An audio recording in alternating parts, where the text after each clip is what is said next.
Hi అండి. ఈరోజు linear equation in one వేరియబుల్లో సింపుల్ టర్మ్స్ని basic arithmetic operations addition, subtraction, multiplication, డివిజన్లో ఎలా చేయాలో చూద్దాం. First one addition. X plus 5 = 12. LHS RHS part ఈక్వల్గా రాసుకుంటున్నాం. ఇక్కడ ఎక్స్ని ఎల్హెచ్ఎస్ సైడ్ మాత్రమే తీసుకొని ఎల్హెచ్ఎస్ సైడ్ ఉన్న +5 వాల్యూని ఆర్హెచ్ఎస్ సైడ్కి షిఫ్ట్ చేస్తే ఇట్ బికమ్స్ -5.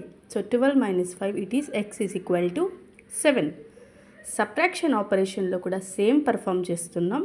ఇటు సైడ్ మైనస్ ఉన్న ఆపరెంట్ని రైట్ సైడ్కి షిఫ్ట్ చేస్తే it becomes plus. So b = 13. Multiplication operation. మల్టిప్లికేషన్లో ఉన్న term LHS side when it shifts to RHS side it becomes division.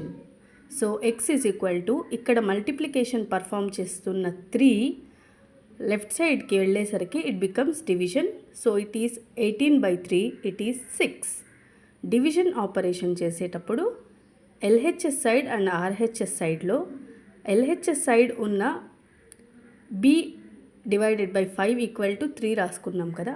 RHS side మన కన్ఫ్యూజన్ లేకుండా ఉండడానికి దాని కింద డినామినేటర్లో 1 రాసుకొని జస్ట్ దాన్ని క్రాస్ మల్టిప్లై చేస్తే సరిపోతుంది. Cross multiplication in the sense b × 1 = 3 × 5. So b = it becomes 15. మనం b ప్లేస్లో మళ్ళీ 15ని సబ్స్టిట్యూట్ చేసి క్రాస్ చెక్ చేసుకుంటే కూడా 15/5 ఇట్ ఈస్ 3. సో అక్కడ మనకు ప్రూవ్ అయ్యే పాయింట్ LHS = RHS అని. ఇక్కడ మనకు వచ్చిన వాల్యూస్ అన్నిటినీ తిరిగి మళ్ళీ మనం LHS సైడ్ సబ్స్టిట్యూట్ చేస్తే మనకు RHS సైడ్ కూడా ఈక్వల్ అయితే మనం LHS = RHS అని ప్రూవ్ చేస్తాం. ప్లస్ మనకు వచ్చిన x వాల్యూస్ y వాల్యూస్ కూడా ఈక్వల్ అని అర్థం. If you like this content please to subscribe. Thank you.